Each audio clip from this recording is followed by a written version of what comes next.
budaya positif, di mana kami atas nama Bapak Ketut Susilo Widiarsana, Bapak Ibu Tu Ukik Sukamayase, dan saya sendiri, Inyoman Juni Sugiyarte, akan melaksanakan pengimbasan terkait dengan materi yang kami dapatkan di kegiatan CGP.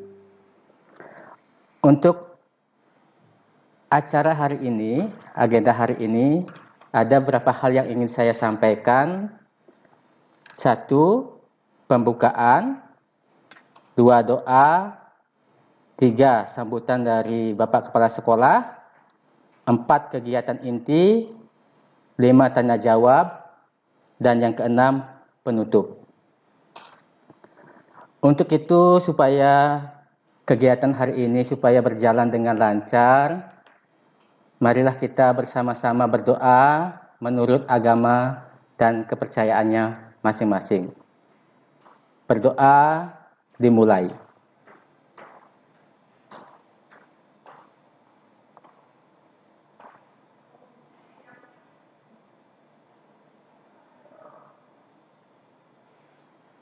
Berdoa selesai. Baik Bapak Ibu, saya akan lanjutkan kegiatan yang ketiga, yaitu sambutan dari Bapak Kepala Sekolah. Sekaligus nanti akan menyampaikan materi terkait dengan budaya positif. Untuk itu, saya berikan waktu kepada Bapak Sekolah untuk menyampaikan sambutannya. Waktu dipersilakan.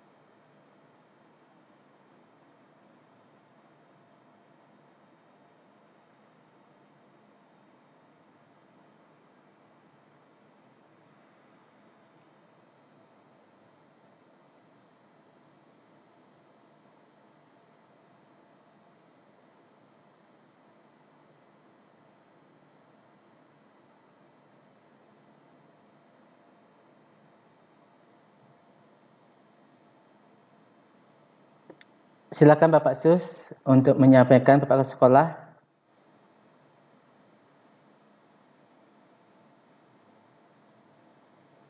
Om Swastiastu. Baik, terima kasih Pak Juni.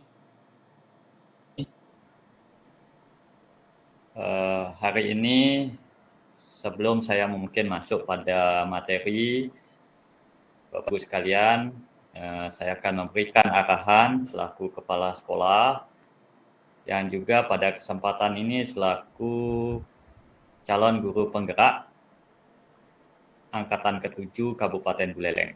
Baik Bapak Ibu sekalian, sebelum saya mulai izinkan saya mengaturkan panganjali umat. Om Swastiastu. Om Swastiastu. Yang saya hormati Bapak Analis SDM, Pak Made yang hari ini juga bergabung di tengah-tengah kita. Kemudian Bapak Ibu Wakil Kepala Sekolah, serta Bapak Ibu Tenaga Pendidik dan Kependidikan. Tadi saya lihat ada bergabung Bu Ningrat, ya, dan teman-teman yang lain. Terima kasih sudah bergabung. Hari ini adalah hari yang luar biasa, Bapak Ibu sekalian. Saya dengan teman-teman di CGP ingin melakukan pengimbasan terkait dengan budaya positif yang ada di sekolah kita. Bapak Ibu sekalian, tentu yang namanya budaya itu adalah sebuah proses pembiasaan. Jadi bagaimana kita menanamkan budaya positif itu tidak terlepas daripada bagaimana kita memberikan pelayanan atau membentuk disiplin positif yang ada di sekolah. Satu hal yang bisa saya lihat adalah seperti saat ini. Hari Sabtu, ya, saya ingin coba sejauh mana kesadaran Bapak Ibu warga sekolah untuk mematuhi kesepakatan aturan yang ada di sekolah ini. Ya, kita ketahui sendiri ya, dan kita pertegas hari Sabtu itu kita tetap masuk, Bapak Ibu sekalian. Nah, cuma saya tadi memantau jam 7 masih yang hadir hanya beberapa Bapak Ibu. Ya. Nah, ini apa? Ya. Kita nggak usah jauh-jauh ketika kita mau menanamkan disiplin positif kepada anak-anak kita, tentu cerminannya adalah kita sendiri. Kita sebagai tenaga pendidik dan kependidikan, sudahkah kita menjadi contoh buat anak-anak kita? Nah, ini menjadi PR kita bersama Bapak Ibu sekalian. Ya. Nah, artinya harapan saya ke depan, kalau saya ingin dengan teori, nanti ada yang namanya teori motivasi. Nah, kehadiran Bapak Ibu ke sekolah itu apa karena takut dihukum? Apa karena memang perlu ada sebuah apresiasi atau penghargaan? Ataukah kehadiran Bapak Ibu karena panggilan diri? Ya, jadi panggilan kesadaran diri Bapak Ibu sebagai seorang pendidik yang memiliki jam kerja dari hari Senin sampai hari Sabtu. Nah, ini yang nanti perlu kita samakan visi Bapak Ibu sekalian, ya. Dan hari ini nanti teman-teman dari calon guru penggerak akan banyak memaparkan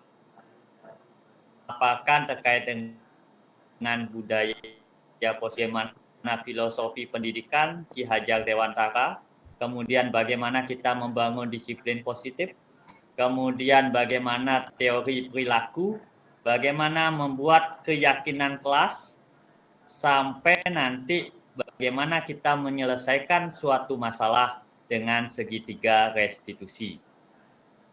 Nah, jadi Bapak Ibu sekalian yang hadir ini penting, ya. Seperti yang sering kita lihat, ya, dan sering kita perdebatkan, apakah menghukum anak-anak secara fisik, apakah itu bagus terhadap anak-anak kita? Nah, tentu nanti teman-teman dari CGP akan mengulas banyak terkait dengan hal itu. Nah, saya akan masuk pada materi saya, ya, setelah saya memberikan arahan tadi, ya, mungkin Pak Uki bisa bantu, ya. Jadi yang perlu kita diskusikan pertama sebelum saya lanjut, apakah yang kita maksud dengan budaya positif? Dan budaya positif apa saja yang sudah kita terapkan di sekolah? Mungkin dari Bapak Ibu ada yang mau memberikan tanggapan dulu? Boleh silakan, boleh raise hand dulu. Apakah yang dimaksud dengan budaya positif dan budaya positif apa yang sudah bisa kita terapkan di sekolah? Nah, ini kayaknya kalau dari wajah mimik Pak Dedi sudah siap menjawab. Mungkin Pak Dedi bisa dibantu?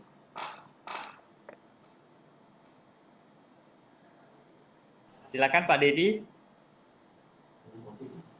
Terima kasih Pak Sos untuk penunjukannya.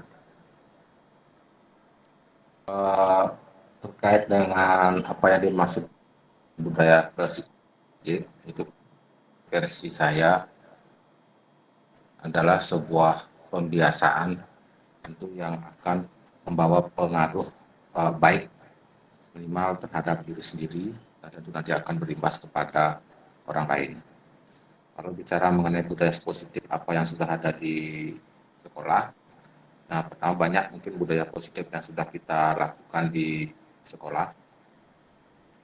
Yang pertama terkait budaya senyum sapa salam, kemudian terkait dengan budaya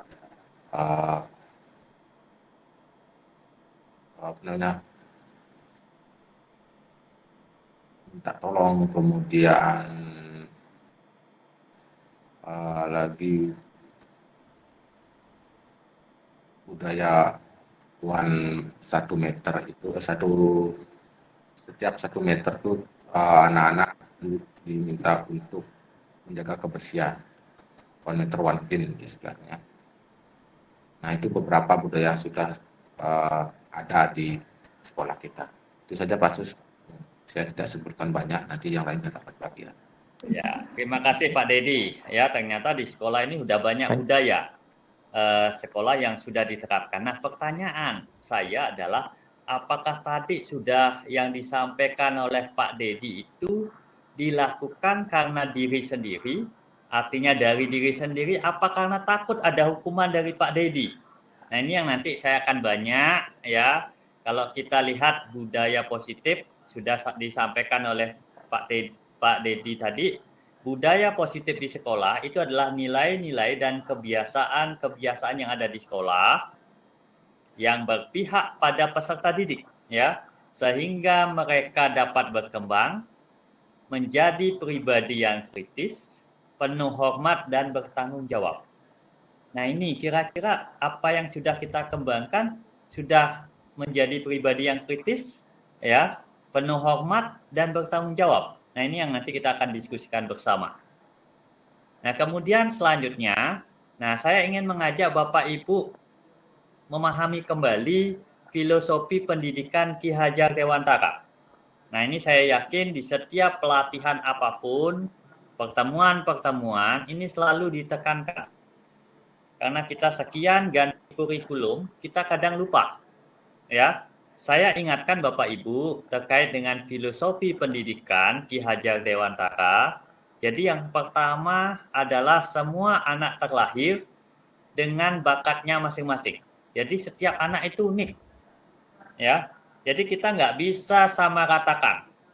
Ya, yang pintar fisika, semua siswa harus pintar fisika, semuanya harus dapat nilai 100. Kita nggak mungkin. Ya, semuanya harus pintar berbahasa Inggris. Itu agak sulit karena setiap anak itu sudah lahir dengan bakatnya masing-masing. Nah, itulah tugas Bapak Ibu menemukan bakatnya. Nah, kemudian ya seperti yang saya sampaikan, bagaimana kita menuntun bakat anak itu untuk tumbuh dengan selamat dan bahagia. Ingat, selamat dan bahagia, bukan tertekan Bapak Ibu. Kalau kita ibaratkan Bapak Ibu sebagai seorang petani, ya, kemudian peserta didik kita ibaratkan bibit jagung, ini sama-sama ditanam di kubu tambahan, ya. Ada Pak Dedi, ada Pak Irfan, ya. Sama-sama nih ditanam, sama-sama bibitnya sama. Sama-sama ditanam di kubu tambahan. Kemudian ketika tumbuh dan berkembang, kenapa jagungnya Pak Irfan lebih kecil dibandingkan jagungnya Pak Dedi? Ya. Nah, tentu ada perlakuan berbeda Bapak Ibu. Ya. Ya, mungkin Pak Irfan lupa ngasih pupuk, lupa menyiram, ya. Kalau Pak Dedi rajin ini, ya, selalu dikasih pupuk tanamannya sehingga tumbuh berkembang menjadi jagung yang unggul. Nah, begitu juga peran Bapak Ibu guru. Ya. Nah, kemudian ketiga yang selalu saya ingatkan bahwa anak kita itu lahir sesuai dengan kodrat zaman dan kodrat alam.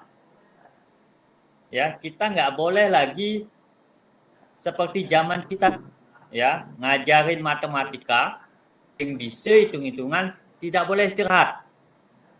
Kalau dulu kan begitu. Nah, sekarang nggak bisa kita paradigma sesuaikan dengan zaman. Mereka lahir di zaman yang milenial, ya, generasi Z, kemudian kodrat alam. Nah, kemudian selanjutnya, pertanyaan yang sering saya munculkan adalah, apakah pembelajaran Bapak Ibu berpihak kepada anak? Atau sebaliknya, pangaluan guru ngajain, ya, apa seperti itu Bapak Ibu, ya. Nah, kemudian yang terakhir, bagaimana Ki Hajar Dewantara mengingatkan terkait dengan pembangunan karakter dan budi pekerti. Ya, ingat itu Bapak Ibu sekalian, ya, 5 pointer filosofi pendidikan Ki Hajar Dewantara yang harapan kita adalah jangan sampai Bapak Ibu melupakan ini. Oke, lanjut Pak Uki. Nah, bagaimana hubungan filosofi Ki Hajar Dewantara dengan perubahan paradigma pembelajaran? Nah, tentu untuk membangun budaya yang positif seperti yang diharapkan oleh Ki Hajar Dewantara, maka Bapak Ibu atau sekolah perlu menyediakan lingkungan yang positif, lingkungan yang aman, lingkungan yang nyaman, sehingga anak-anak kita bisa bertindak, berpikir, dan menciptakan dengan konsep merdeka, mandiri, dan bertanggung jawab. Ya, nah terkait dengan ini tentu Bapak Ibu guru yang memposisikan sebagai kontrol kepada peserta didik. Ya, nah lanjut Pak Uki. Nah, mungkin sedikit teoritik Bapak Ibu sekalian, paparan ahli psikologi Dr. William Glasser, di mana dalam teori kontrol, ya, ini meluruskan miskonsepsi yang terjadi tentang kontrol pada anak-anak peserta didik. Yang pertama adalah bahwa guru itu mengontrol anak. Ya, itu tentu ada miskonsepsi sesuai dengan konsep Ki Hajar Dewantara. Kemudian ilusi bahwa kritik dan membuat orang bersalah dapat menguatkan karakter. Nah, ini juga Bapak Ibu menghukum anak-anak, Bapak Ibu suruh push up, suruh jongkok bangun. Kira-kira akan mengubah karakter anak untuk disiplin nggak? Nah, ini perlu kita diskusikan, ya. Nah, kemudian yang keempat, bahwa semua penguatan positif, efektif, dan bermanfaat, ya. Tidak selamanya Bapak Ibu. Bapak Ibu ngasih reward, ngasih hadiah kepada satu anak, belum tentu itu efeknya pada semua anak. Bisa saja anak lain itu akan iri, ya, akan antipati terhadap Bapak Ibu. Ada salah satu anak saya. Ya. Nah, dan terakhir, ya, miskonsepsi yang terjadi, Bapak Ibu guru sebagai kuasa memiliki hak untuk memaksa. Nah, ini tolong dipetakan bahwa Bapak Ibu, nah, jadi dari Dr. William Glasser itu ada perubahan paradigma. Mungkin dilanjutkan, ya. Nah, perubahan paradigma ini, ayo kita ubah sekarang Bapak Ibu. Kalau sebelumnya, ya, stimulus respon itu kita mencoba mengubah orang agar berpandangan sama dengan kita. Ya, pokoknya kamu harus bisa fisika dengan baik. Nah, kita harus sekarang ubah mindset kita bahwa kita berupaya memahami pandangan orang lain tentang dunia. Ya. Jadi belum tentu pandangan kita sama dengan pandangan anak-anak kita. Dan kita tidak bisa memaksakan pandangan kita kepada anak-anak kita. Nah, kemudian yang kedua, perilaku buruk selalu dilihat sebuah kesalahan. Nah, ini tolong diperhatikan Bapak Ibu, ya. Tadi kejadiannya saya tanya, ya, salah satu guru, ya. Dia terlambat hadir ke sekolah. Saya tanya, ya, harapan saya, kamu kenapa terlambat? Kan begitu. Ya, berarti kamu salah. Nah, saya coba deketin. Kenapa kok terlambat? Saya terlambat karena anak saya saat ini sedang sakit. Nah, tentu Bapak Ibu tidak bisa menyalahkan hanya sudut pandang dia tidak hadir, terlambat, dia salah, dan lain sebagainya. Ya, nah bisa saja orang lain itu punya tujuan yang lain. Kenapa dia terlambat? Ya, Nah, kemudian yang ketiga seperti tadi, orang lain bisa mengontrol saya. Ya, jadi sekali lagi kita ubah mindset-nya, ya. Hanya Bapak, Ibu atau diri kita sendiri yang bisa mengontrol diri kita, bukan orang lain. Ya. Kemudian Bapak, Ibu juga tidak bisa mengontrol orang lain. Sama, saya nggak bisa mengontrol Bapak, Ibu, ya. Tinggal yang bisa saya kontrol sebagai kepala sekolah adalah bagaimana saya membuat keyakinan atau kesepakatan di sekolah ini. Jam berapa kita harus masuk? Ayo kita sepakati Bapak Ibu sesuai dengan aturan dan norma yang ada. Ya. Nah, kemudian ayo kita ubah pola pikir kita. Biasanya kita debat, ya. Kita pikir, oh saya menang, orang lain yang kalah. Nah, tetapi bagaimana di sekolah ini kita budayakan tidak ada yang kalah. Artinya semua menjadi pemenang. Atau yang sering saya bilang, bagaimana kita mencari solusi win-win solution. Ya, artinya tidak ada yang merasa salah, tidak ada yang merasa kalah. Oke, next. Nah, terus yang kedua yang ingin saya diskusikan dengan teman-teman adalah apa makna disiplin. Boleh bisa dibantu kira-kira apa makna disiplin? Saya minta bantuan Bu Pera. Bu Pera gabung dengan saya, silakan Bu Pera. Bu Kadek Perayani. Nah, kira-kira apa makna Bu disiplin? Fasus yang bergabung. Baik, terima kasih kesempatannya Pak Sus. Kira-kira Bu Pera boleh dibantu apa makna disiplin? Disiplin itu adalah suatu sikap yang mengikuti aturan yang sudah disediakan. Mungkin seperti itu, Pak. Tidak melenceng dari aturan yang ada. Oke, terima kasih. Lanjut. Ya. Oke, ya seperti yang sudah disampaikan tadi, disiplin itu adalah ketaatan atau kepatuhan pada aturan. Ya, kita sering disiplin itu dihubungkan dengan hukuman. Nah, pertanyaan kita adalah tentu, apakah hukuman itu baik atau tidak? Ya, apakah tidak justru hukuman itu akan menyebabkan hal itu tidak berdampak negatif terhadap anak-anak kita. Nah, yuk kita diskusikan bersama, Pak Uki bisa lanjut.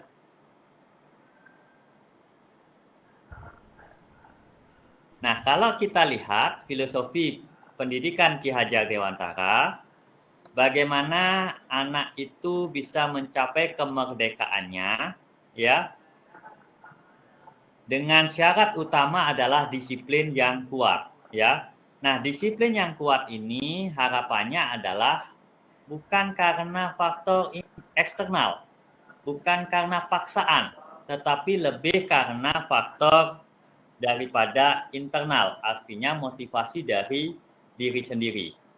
Ya, oke lanjut. Pak Uki.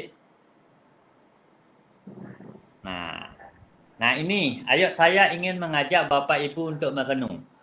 Ya, ada 3 teori motivasi perilaku manusia Bapak Ibu.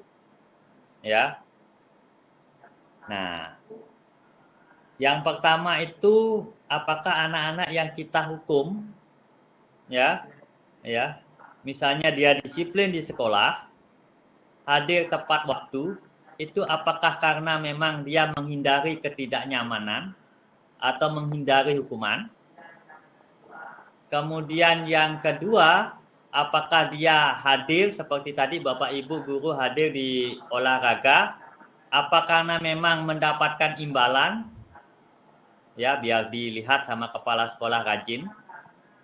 Ataukah karena Bapak Ibu ingin menghargai diri sendiri? Ya, oh saya sebagai tenaga pendidik dan kependidikan, jam kerja saya dari hari Senin sampai hari Sabtu. Saya minta mungkin Bapak Ibu boleh suara, kira-kira Bapak Ibu hadir pagi ini karena apa? Mungkin Miss Amel, boleh Miss Amel. Miss Amel boleh dibantu? Miss Amel hari Sabtu ini datang ke sekolah karena didorong faktor apa? Ya, setelah Miss Amel saya minta Pak Abdi, silakan. Boleh Miss Amel? Kira-kira hari Sabtu diminta ke sekolah untuk Saturday Sport, kira-kira didorong oleh faktor yang mana? Ya, baik. Terima kasih Pak Sus atas pertanyaannya. Motivasi saya ketemu ke sekolah tuh sebenarnya ketemu teman-teman Pak Sus. Biar bisa ketawa, bisa berbagi kayak gitu Pak Sus. Terima kasih Pak Kira-kira Sus. dari yang ketiga itu masuk kemana Miss Amel?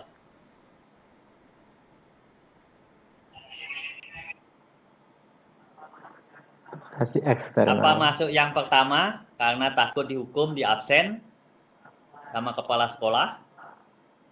Apa faktor yang kedua supaya dibilang rajin sama kepala sekolah? Atau karena faktor ketiga dari diri sendiri? Kira-kira Bu Amel yang mana? Harus jujur ya. Dari sendiri Pak. Yakin Bu Amel? Enggak, saya nggak takut dihukum kok Pak. Oh, kalau saya salah ya dihukum. Oke, Kalau saya berarti benar dari ya, diri sendiri ya jangan dihukum kok Pak. Oke. Iya, dari diri sendiri Pak. Oke, ya. Terima kasih Bu Amel. Saya minta Pak Abdi. Silakan Pak Abdi. Dan angkat tangan ini. Terima kasih Pak Sus. Dari ketiga faktor di atas ini Bapak melupakan satu Pak, faktor instrumental namanya Pak. Faktor niat untuk melanjutkan hidup. Kalau saya masih ke sana Pak, karena kalau kita belajar secara apa ya, kalau ini jujur-jujuran ya, kita kan sekolah itu ya belajar, mengajar, satu panggilan jiwa, kedua mendapatkan hak kita seperti itu.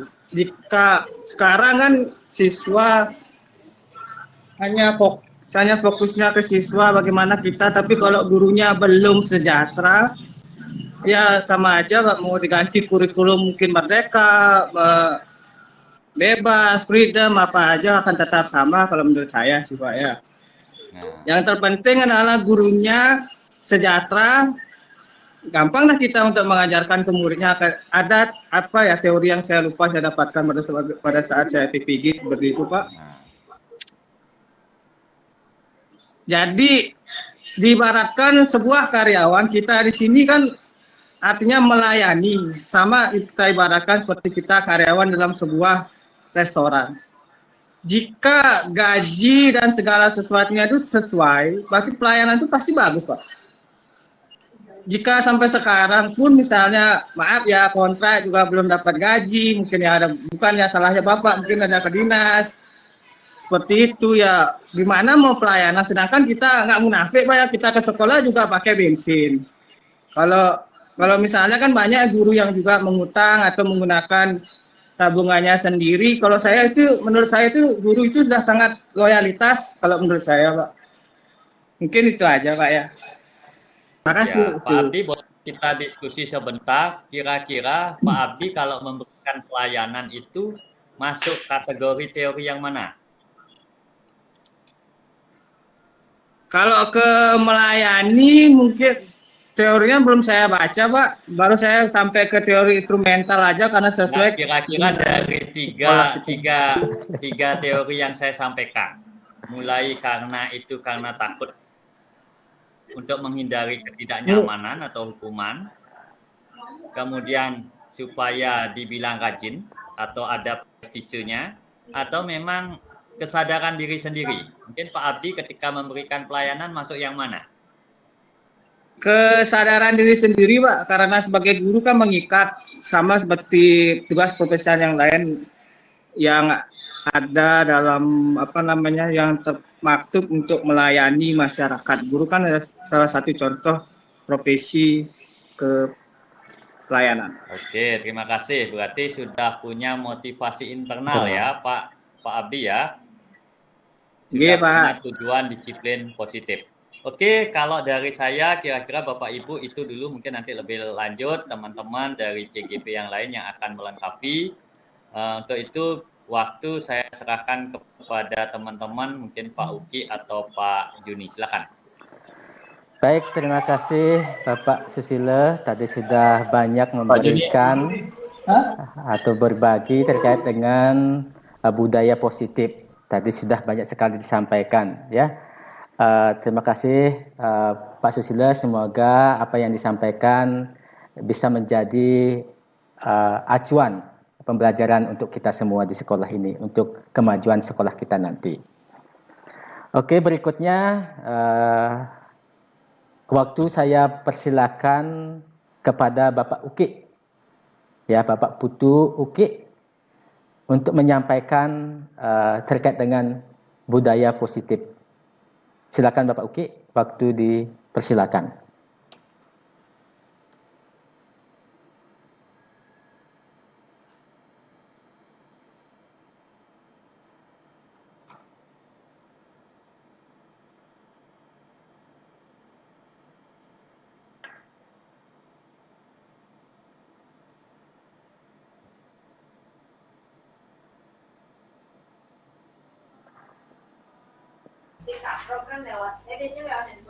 Cek. Terima kasih Pak Juni. Yang terhormat Bapak Kepala Sekolah, Bapak Analis SDM, saya hormati Bapak Ibu Wakasek dan rekan-rekan guru dan staf yang hadir pada kegiatan hari ini.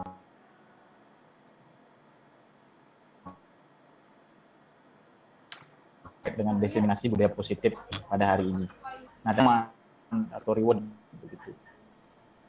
Jadi pada kegiatan ini kami ingin berbagi beberapa hal yang mungkin nantinya berguna bagi Bapak Ibu. Gitu. Tapi semuanya tergantung pada Bapak Ibu. Istilahnya kalau saya ambil kutipannya, air yang diminum oleh sapi akan jadi susu. Kemudian air yang diminum oleh ular Bisa. akan jadi racun. Gitu. Saya dapat dari film sebenarnya itu. Jadi nanti terserah Bapak Ibu nanti bagaimana menggunakannya. Nah, materi hari ini yang saya sampaikan itu ada 2. Yang pertama itu 5 kebutuhan dasar manusia. Jadi kenapa materi ini masuk dalam dunia pendidikan sebenarnya adalah untuk mencari dasar dari sebuah permasalahan di sekolah. Contohnya terkait dengan perilaku negatif siswa. Jadi kalau tidak tahu dasarnya, kita tidak bisa menentukan solusi apa yang terbaik. Begitu. Jadi semua permasalahan itu ada sumbernya. Contohnya ada siswa kita yang mencuri, begitu. Apa sih dasarnya dia mencuri? Belum tentu semuanya karena kelaparan atau apa, begitu. Nah, untuk memandu materi saya akan menyampaikan sebuah pertanyaan. Nanti penjelasan saya akan menyangkut ke pertanyaan pemantik ini. Di sini ada sebuah kasus namanya Ibu Ambar, guru wali kelas 2A di SD Pelita. Dia kebingungan karena anaknya yang bernama Doni itu sering mengambil makanan teman-temannya secara paksa. Nah, dari kasus ibu itu kira-kira alasannya apa ya? Ada yang tahu nggak? Kira-kira apa? Mungkin apa ya? Oh, Pak Abdi, coba Pak Abdi. Silakan Pak Abdi. Oke, terima kasih Pak Putu. Menurut saya Pak Putu ya, dari kacamata yang bisa saya telaah, si Doni ini kemungkinan datang dari latar belakang keluarga yang mungkin sangat tidak mampu, Pak Putu. Yeah. Dilihat ketika dia di sekolah, dia memaksakan untuk mengambil makanannya. Ini di sini ada dia, dasarnya adalah keinginan dia, teori bertahan hidup, Pak Putu. Ya. Karena kan perut lapar, jadi kalau sudah perut lapar, kalau apa namanya ya, kalau sudah berurusan dengan perut, segalanya mungkin bisa menjadi gelap. Kalau saya ya teorinya ya. Jadi kemungkinan yang bisa kita lakukan adalah kita menghampiri anak tersebut, kita mencari tahu bagaimana keadaan di si Doni atau solve problem yang tepat untuk si Doni ini. Terima kasih Pak Putu. Baik Pak Abdi, terima kasih banyak atas tanggapannya. apa yang disampaikan Pak Abdi adalah salah satu kemungkinan yang kita terjadi atau menjadi dasar kenapa si Doni ini bisa melakukan hal tersebut. Tetapi kita sebagai guru tidak bisa langsung menyampaikan hal itu ketika melihat. Benar tadi kata Pak Abdi, kita harus mendekati dulu apakah benar dasarnya adalah dia lapar atau memang tidak punya uang. Gitu. Semuanya ada dasarnya, tapi tidak bisa disimpulkan dari sekali melihat. Kalau ada istilah teorinya adalah teori gunung es, kelihatannya kecil tapi di bawahnya besar. Jadi memang kita harus mendekat untuk mengetahui. Nah, di sini saya menjelaskan 5 dasar itu nanti bisa digunakan untuk mengecek anak-anak kita yang bermasalah. Yang pertama benar itu adalah kebutuhan bertahan hidup. Ini terkait dengan kebutuhan fisik, makan, minum, terus rumah, termasuk kebutuhan biologis, seperti reproduksi seperti itu. Itu juga termasuk kebutuhan hidup. Nah, kalau dikaitkan dengan kasus Doni, benar dengan apa yang disampaikan sama Pak Abdi, bahwa kemungkinan dia adalah tidak membawa bekal atau tidak membawa uang. Jadi dia memaksa temannya untuk memberikan makanan. Gitu. Nah, di sekolah kita coba lihat, ada nggak kasus seperti ini? Mungkin ada kemungkinan Pak Dedi foto ya, anak-anak yang berfoto seksi begitu, mungkin dia kebutuhan dasarnya mungkin mencari pasangan hidup mungkin ya. Jadi bisa diteliti tuh Pak Dedi nanti. Apakah benar kebutuhan hidupnya apa itu anak-anak yang tampil di sosmed yang dengan gaya yang tidak sesuai seperti itu. Nah, yang kedua itu adalah kasih sayang dan rasa diterima. Ini kebutuhan yang kedua. Jadi semua orang itu membutuhkan hal ini. Itulah kenapa kita berdandan, kenapa kita memiliki tingkah laku sopan, semua itu biar kita diterima atau kita ingin diperhatikan. Kalau dilihat di keluarga saya di Pasima itu ada anak mulia tinggi. Dia melakukan beberapa tindakan yang menurut saya setelah dicari memang adalah dia kekurangan kasih sayang orang tua. Jadi dia sengaja membuat masalah kemudian biar gurunya mendekati dan dia bisa diajak curhat seperti itu. Nah, kalau di kasusnya Doni ini kita lihat kemungkinannya adalah jika Doni menjawab mengambil bekal temannya itu, dia merasa senang temannya jadi memperhatikan dia gitu. Ternyata tujuannya bukan makanan, bukan lapar, tapi untuk biar temannya memperhatikan dia, kemudian dilaporkan gurunya ke orang tua, kemudian orang tuanya memperhatikan dia. Mungkin tujuannya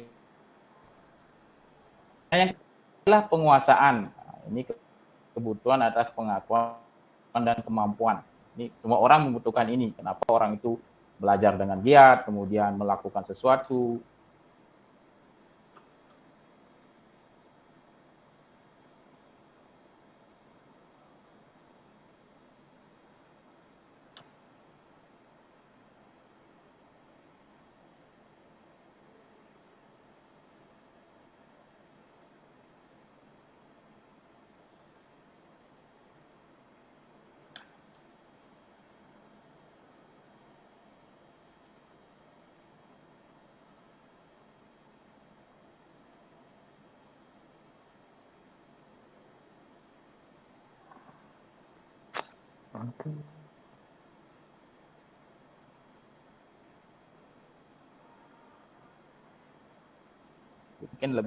Mungkin saja dia kebutuhan dasar merampas. Jadi jawaban yang kelima atau yang terakhir itulah kesenangan. Nah, ini yang sebenarnya harus kita berhati-hati. Jika seorang anak melakukan hal negatif, itu adalah sebuah kesenangan, itu bisa sebenarnya mengarah pada psikopat sebenarnya. Artinya ketika anak itu, si Doni ini senang melihat temannya itu menangis atau merasa takut atau kesal, itu adalah hal yang berbahaya untuk anak. Karena dia merasa itu adalah kesenangan.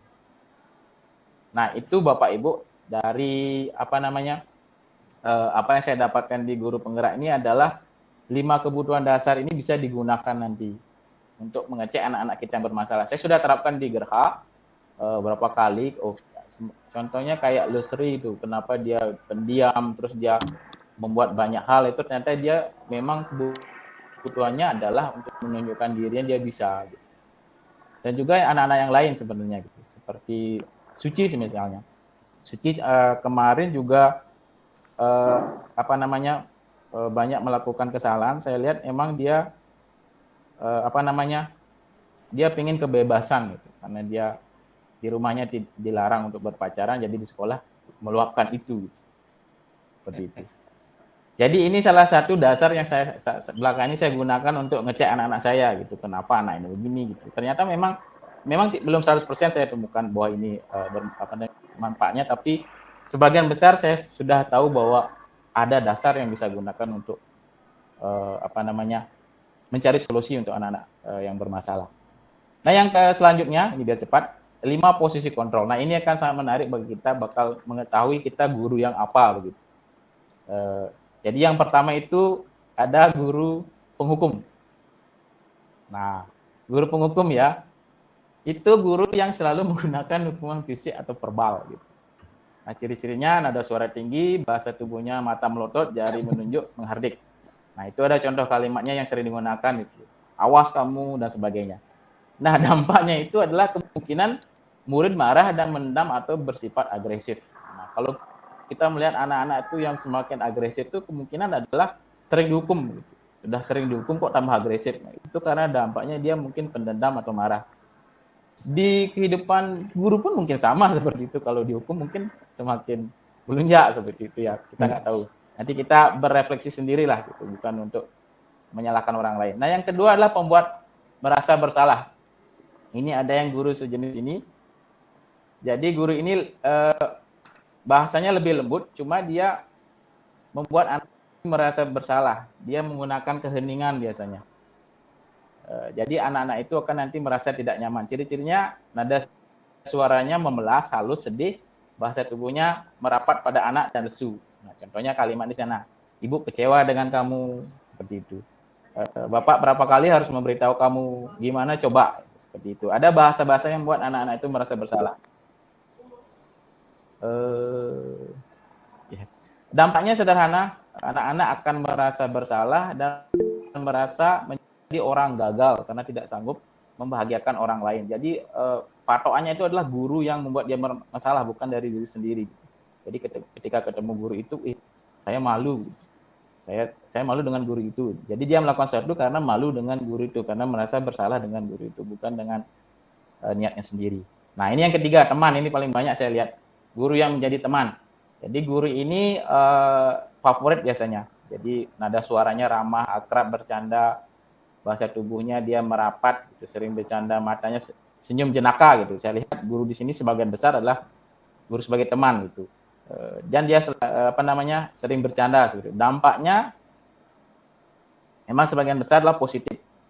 Jadi anak-anak merasa senang, merasa dekat. Cuma ketika ada masalah, biasanya anak ini mengandalkan guru ini karena dekatnya. Jadi kamu lapor, Pak, saya ada gini, bisa, contohnya bisa nggak dibantu?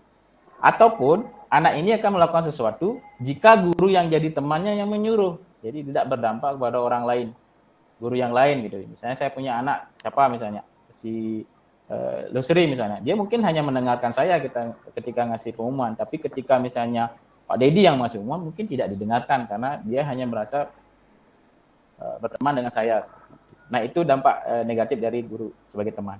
Yang keempat ada pemantau gitu. Ini guru yang benar-benar taat pada aturan. Kalau penghukum dia menghukumnya itu tidak berdasarkan aturan, entah dia push up, entah apa. Tapi kalau pemantau memang sudah ada. Misalnya di konsekuensinya datang terlambat, kamu berdiri di lapangan basket gitu.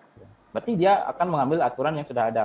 Oh, terlambat lapangan basket. Cuma ini gurunya itu memang datar gitu, ekspresinya tanpa ekspresi. Suaranya datar, bahasa tubuhnya formal, tidak ada ekspresi marah ataupun dan juga tidak membuat merasa bersalah. Ini stabil gurunya ini. Jadi patoknya adalah aturan. Nah, dampaknya ke siswa ya biasanya guru ini, wah nanti ketemu bapak ini, saya akan dicari kesalahan-kesalahan itu. Itu sih salah satu dampaknya karena guru ini akan selalu mengarah pada aturan sekolah gitu. Nah, yang terakhir ini yang di pengalaman saya di guru penggerak yang masih saya lihat belum ada katanya. Manajer ini artinya guru itu adalah kalau ada permasalahan, siswanya diajak berdiskusi, menyadari permasalahannya itu, kemudian mencari solusinya sendiri, bukan dari gurunya, tapi siswa yang menentukan solusinya. Nanti ini akan dijelaskan lebih lanjut sama Pak Juni bagaimana menentukan hal ini. Ya, ciri-cirinya ya nadanya, suaranya halus, tulus, bahasa tubuhnya tidak kaku, tapi mendekat pada murid. Nah, tujuan dari manajer ini sebenarnya adalah penguatan karakter. Artinya mereka menyadari sendiri permasalahannya, kemudian menentukan solusinya sendiri. Jadi jika kedepannya ada permasalahan lagi yang sama, kita biasanya ini sebagai digunakan untuk pengingat begitu. Jadi dari kelima ini silakan Bapak Ibu refleksikan sendiri, Bapak Ibu termasuk guru yang mana begitu.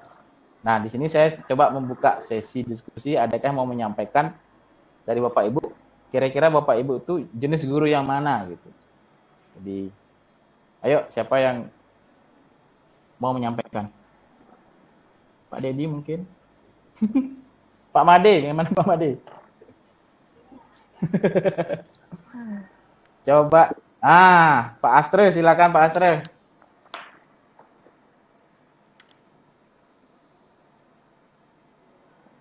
Pak Astre, silakan. Baik, terima kasih waktunya Pak Uki. Jadi materinya sangat menarik sekali apa yang sudah disampaikan Pak Uki tadi. Tapi terkait dengan 5 karakter guru tadi, sebenarnya setiap guru memiliki 5 karakter itu sebenarnya Pak Uki. Jadi dia memiliki tipikal penghukum, pemantau, manajerial dan sebagainya gitu. Nah, jadi ini tergantung dari karakteristik siswanya demikian. Nah, kalau seumpamanya kita menggunakan tipe manajerial dengan karakteristik siswa yang artinya sudah dari SMP memang inputnya keras dan istilahnya tidak bagus demikian. Jika kita berikan sebuah pendekatan sebagai guru manajerial, kiranya itu kurang tepat. Mungkin nanti itu bisa dikolaborasikan demikian. Karena kan kita sebagai pendidik di sini kiranya bisa memposisikan diri entah sebagai guru yang bersifat penghukum, kemudian sebagai manajerial ataukah sebagai pemantau demikian. Jadi menurut saya demikian Pak Uki. Jadi kiranya di zaman sekarang, zaman teknologi sekarang ini kita merubah karakter siswa menyadarkan diri siswa itu sadar dengan sendirinya sudah sekali Pak Uki. Tentunya kita memang harus mencari sebuah strategi yang kiranya seperti Pak Uki sampaikan. Mungkin itu aja Pak Uki. Baik, terima kasih tambahan dari Pak Astre, sangat detail ya. Kalau Pak Astre sendiri dari ketiga itu yang mana Pak Astre? Kalau saya lebih kepada pemantau Pak Uki. Jadi kita buat yang namanya kesepakatan dulu sesuai dengan tata tertib. Jika memang siswa itu melanggar, siswa tidak melakukan kegiatan-kegiatan tidak tepat waktu, ya sesuai dengan tertib, kamu ambil posisi push up dulu berapa 10 kali dan sebagainya. Karena itu sudah menjadi sebuah kesepakatan dan itu bagi saya bukan sebuah hukuman karena itu adalah sebuah aturan kan demikian, di samping membentuk body biar lebih tegap dan sebagainya begitu Pak. Baik, terima kasih Pak Asre. Jadi semua kontrol itu sebenarnya tidak ada yang salah karena semua artinya guru melakukan hal itu dengan alasan begitu. Tapi jangan sampai hal itu menjadi sebuah hobi. Artinya kalau memang anak itu ada masalah ya dihukum. Tapi kalau keterusan semua hal kita hukum ya itu nanti lain lagi konsekuensinya. Di sini kita menyampaikan ini biar kita mengetahui bahwa ada hal yang kita lakukan, ada konsekuensi kepada anak begitu. Jadi kita harus terbuka dengan hal itu. Saya yakin semua orang juga pernah marah, semua orang juga pernah menjadi teman kepada anak-anak. Jadi semua kita refleksikan kepada diri sendiri. Ada lagi yang mau menyampaikan pendapat itu sebelum kita lanjut ke Pak Juni? Pak Uki, waktunya mohon diperhatikan juga ya. Oke. Ya, saya rasa tidak ada ya. Jadi saya kembalikan ke Pak Juni karena ada materi lagi satu yang harus disampaikan.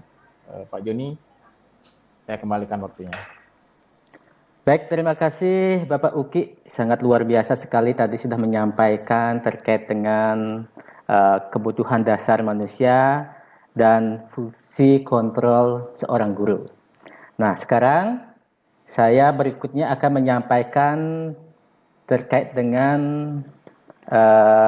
keyakinan kelas dan segitiga restitusi di mana semua ini berkaitan satu sama lain dan tidak dapat dipisah-pisahkan seperti itu. Nah, semuanya berkaitan seperti itu. Nah, baik, silakan Pak Uki di scroll. Nah, tadi sudah disampaikan jelas oleh Bapak Susilo terkait dengan budaya positif. Budaya positif itu adalah nilai-nilai, keyakinan-keyakinan dan kebiasaan-kebiasaan yang berpihak pada murid agar murid dapat berkembang menjadi pribadi yang kritis, yang penuh hormat dan bertanggung jawab. Nah, jika kita mendengar kata disiplin, nah, maka yang kita terbayang adalah peraturan. Pak Juni, slide sudah muncul, teman-teman sudah kelihatan. Sudah ya, muncul Pak Putu. Sampaikan dulu terkait dengan latar belakang.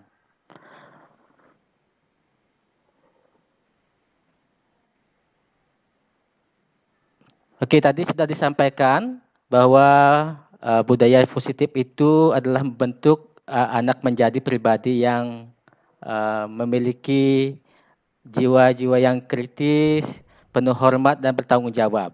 Nah, untuk menuju disiplin yang setelah dipaparkan oleh Ki Hajar Dewantara, pada transisi pembelajaran dari pembelajaran jarak jauh ke pembelajaran tatap muka, kita sadari di mana pembelajaran online itu tidak efektif. Banyak sekali pelanggaran-pelanggaran atau keyakinan-keyakinan kelas yang tidak bisa dipatuhi oleh peserta didik seperti itu. Nah, salah satu langkah untuk menimbulkan kembali disiplin positif tersebut adalah dengan membuat keyakinan kelas pada pembelajaran tatap muka. Dan hal ini bisa Bapak Ibu lakukan ketika sebelum pembelajaran dimulai. Baik itu di awal semester, ketika memasuki kelas seperti itu.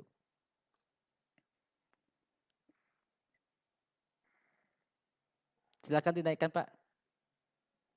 Pak Uki.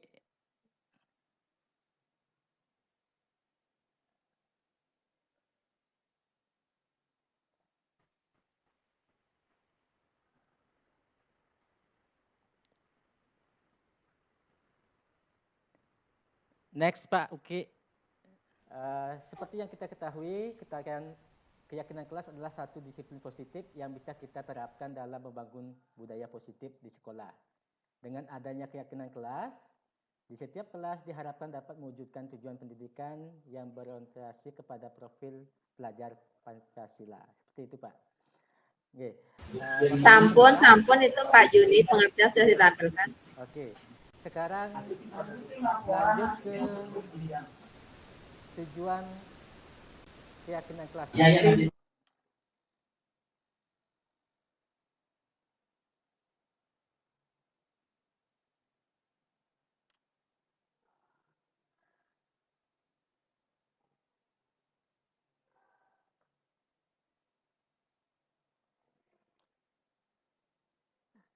Tujuan dari keyakinan kelas yang kita harus tumbuhkan kepada peserta didik yaitu satu, menumbuhkan budaya positif dengan kesepakatan kelas. Dua, menumbuhkan peserta didik untuk melakukan pembiasaan positif di kelas atau di sekolah. Tiga, menumbuhkan sikap tanggung jawab pada diri peserta didik atas pemilihan aspirasi idenya melalui kesepakatan kelas. Dan terakhir, menumbuhkan rasa saling menghargai diri sendiri dan orang lain. Nah, itu tujuan dari keyakinan kelas atau kesepakatan kelas yang dibentuk di kelas Bapak Ibu semuanya. Nah, manfaatnya apa? Nah, manfaat dari sebuah keyakinan yang dibuat bersama semua anggota kelas. Bagian apa Pak Juni? Sebenarnya Bapak lambat nyampe di laptop Bapak ininya. Bagian apa Pak? Sudah manfaat Pak. Sudah Pak. Nah, apa manfaat bagian dari pembentukan keyakinan kelas? Nah, manfaat dari sebuah keyakinan kelas adalah manfaatnya Pak, naik-naik Pak.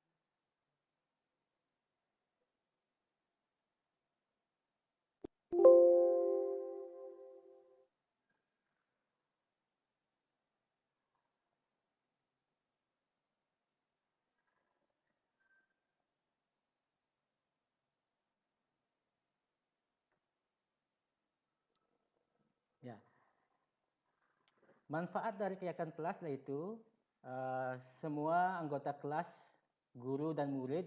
Sudah Pak Juni, sudah dimanfaat.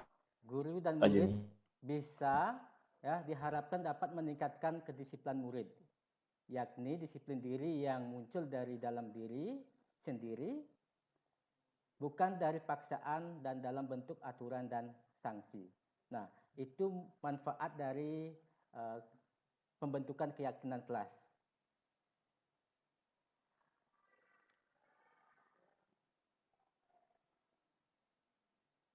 Selanjutnya Pak.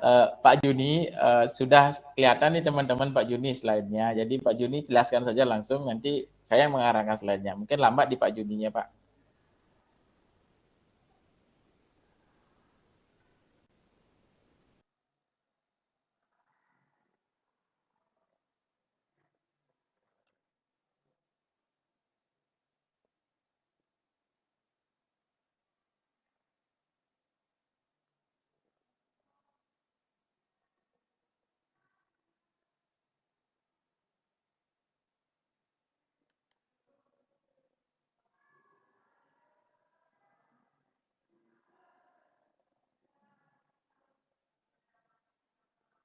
Baik, saya ulang kembali terkait dengan manfaat dari keyakinan kelas, yaitu sebuah keyakinan kelas yang dibuat bersama semua anggota kelas, yaitu guru dan murid. Dengan adanya keyakinan kelas diharapkan dapat meningkatkan kedisiplinan murid, yakni disiplin diri yang muncul dari diri sendiri, bukan paksaan dan bukan aturan dari dan sanksi. Nah, itu dari manfaat dari keyakinan kelas.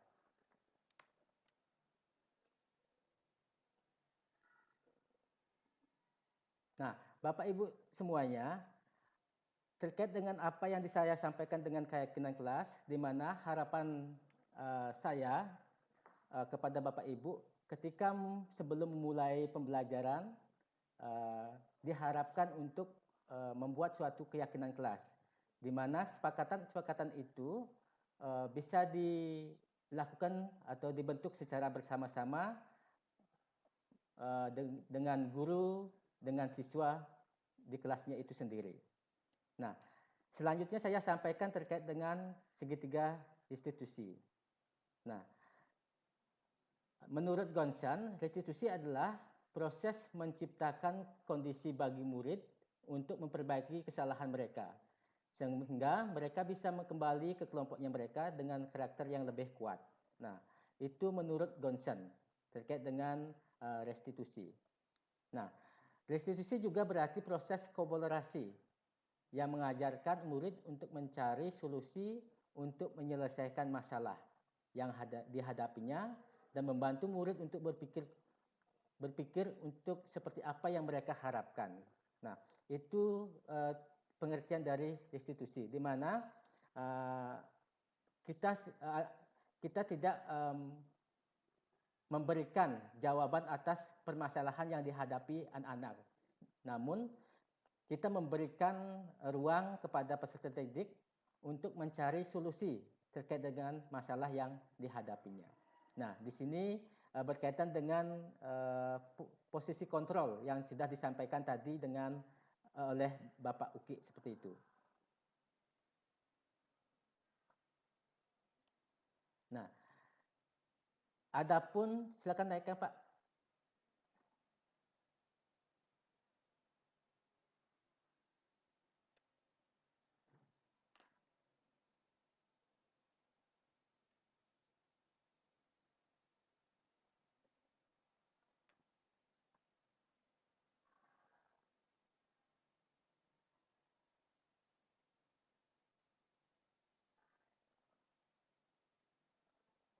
Segitiga restitusi, di antaranya ada menstabilkan identitas, menanyakan keyakinan, dan yang terakhir yaitu validasi tindakan yang salah. Nah, itu terkait dengan bagian-bagian dari segitiga restitusi. Baik Pak Uki, silakan dilanjutkan di slide berikutnya.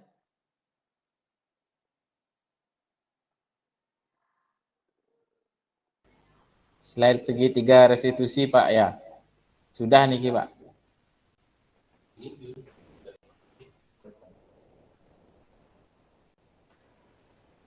Oke, Bapak Ibu semuanya, berikut saya sampaikan bagian-bagian dari segitiga restitusi.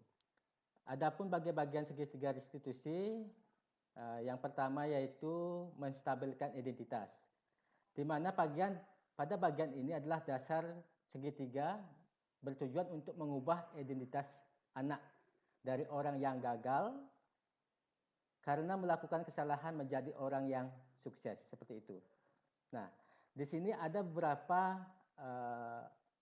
kalimat yang harus Bapak Ibu perhatikan ketika ingin mencari suatu informasi terkait dengan apa yang telah dilakukan oleh peserta didik itu sendiri. Nah, yang pertama ada seperti berbuat salah itu tidak apa-apa. Nah, itu salah satu kata yang harus bisa disampaikan kepada peserta didik. Nah, untuk menstabilkan identitas peserta didik itu sendiri. Yang kedua, tidak ada manusia yang sempurna. Nah, yang ketiga ada terkait dengan apa yang sudah disampaikan di dalam segitiga restitusi itu sendiri. Nah, Bapak Ibu semuanya, ini ada beberapa hal yang Bapak Ibu sampaikan ketika Bapak ingin menstabilkan identitas peserta didiknya, seperti itu.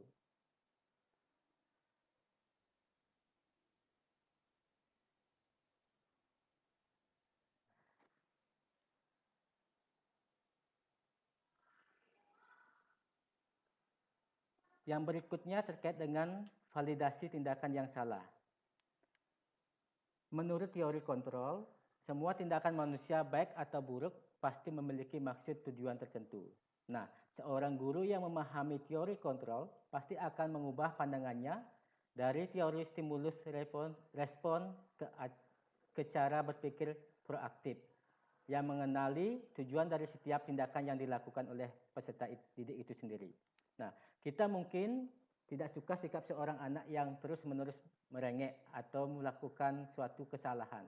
Tapi bila sikap itu mendapat perhatian, maka itu telah memenuhi kebutuhan anak tersebut. Nah, dari apa yang akan kita validasi terkait dengan kesalahan anak, ada beberapa kalimat yang perlu kita perhatikan kepada peserta didik. Nah, di antaranya yang pertama, padahal kamu bisa melakukan yang lebih buruk dari ini ya. Nah, itu terkait dengan validasi, terkait dengan masalah yang dihadapi oleh anak.